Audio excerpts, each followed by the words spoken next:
It was early morning, the sun just beginning to rise, and I was sitting on my porch, sipping my coffee when I saw something I didn't expect. There she was, Rachel, the HOA president. She was standing by my gate, giving some man in a suit a tour of my cabin. Her hand waved casually toward my property, like she was showing off an open house. I squinted through the mist, trying to make sense of what I was seeing.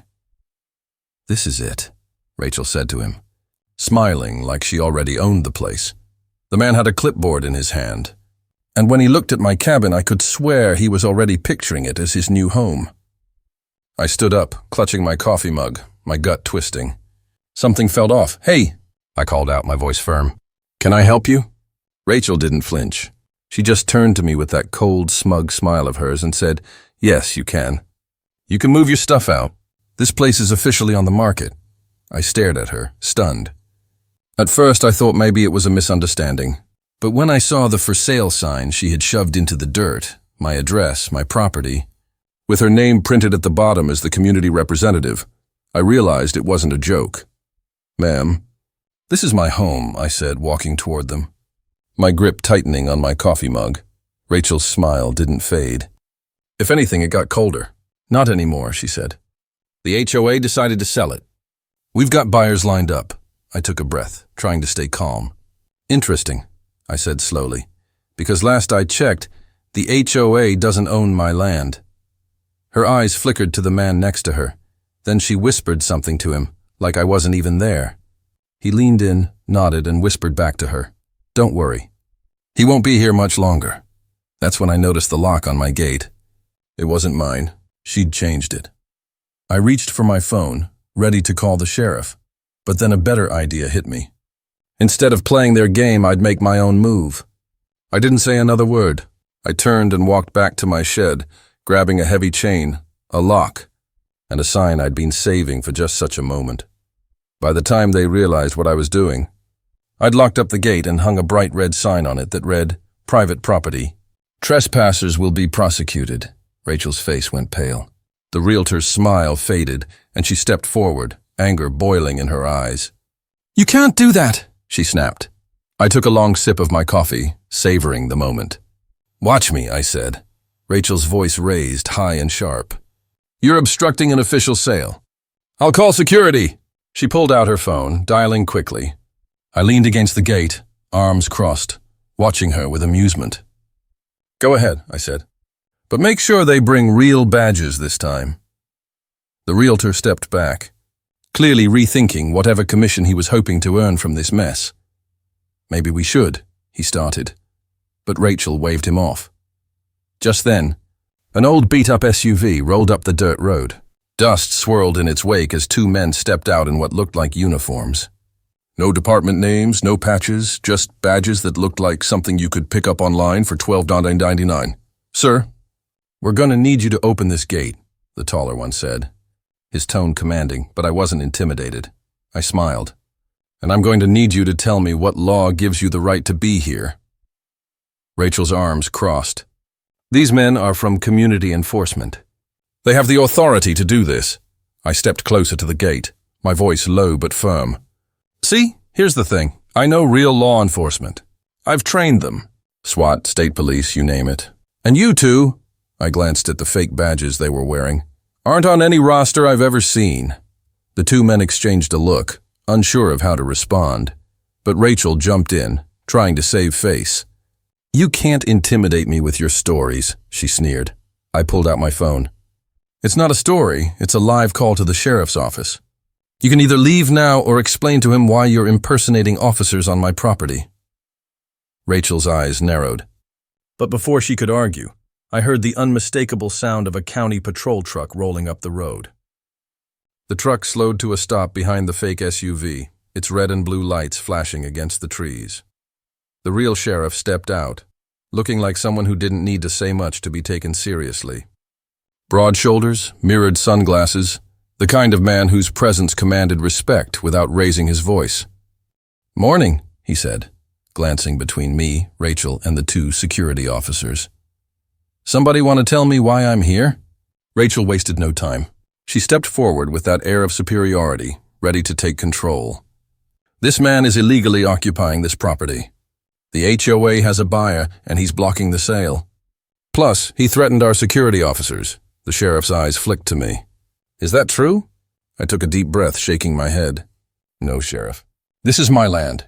She's trespassing, they're impersonating officers, and she changed my lock. I have it all on video. The sheriff's eyes narrowed, and he motioned for the fake officers. Names? The two men stuttered. One of them gave a name that didn't even sound real. I'd trained a guy with that name years ago, and this wasn't him. The sheriff rubbed his jaw, then turned to Rachel. Ma'am, unless the HOA owns this deed, you have no authority to sell this property, change locks, or bring in fake officers.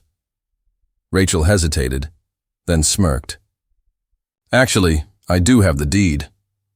She reached into her bag, pulling out a folder, flipping it open like she had won. The sheriff took the papers, his face unreadable as he skimmed through them. Huh, that's interesting, he said, looking at me. These papers say the property was transferred 2 weeks ago. My stomach sank. I never signed a thing. Rachel's smug smile widened. See? All legal. He's been living here without owning it for 2 weeks. The sheriff handed me the papers. My name wasn't anywhere on them. Instead, there was a forgery that looked like a child had scribbled it. And the buyer? I didn't recognize the name at all. That's not my handwriting, I said, my voice steady but seething with anger. Rachel shrugged. Doesn't matter. The county's already recorded the transfer. We even paid the taxes. I spat. With whose money? She didn't answer. She just turned her gaze to the realtor, who was pretending to check his phone to avoid making eye contact. The sheriff rubbed his jaw. This is serious. If these papers are fake, that's felony fraud. But I can't confirm that here, Rachel cut in again. Fine. While you confirm things, he can pack up and leave. The buyer's waiting to move in. I stepped forward, my voice a low growl. Not happening. Then I leaned in toward the sheriff. Sheriff, 2 months ago, I installed a new security system. Every visitor's car plate gets scanned, every delivery, every walk-up. It's all logged with timestamps, and I've got backups off-site. If we pull the footage from the last 2 weeks, we'll see exactly who walked up to the courthouse with these fake papers. For the first time, Rachel's confident expression cracked. She looked at me, panic flashing in her eyes. You can't use that. It's a violation of privacy, I smirked. It's my property, my cameras, my evidence. The sheriff turned to the two men in fake uniforms. We're going to check those records. You two step aside. Rachel opened her mouth to argue, but before she could, the sound of another vehicle reached my ears. A sleek black SUV, tinted windows, license plate covered, rolled up behind the sheriff's truck.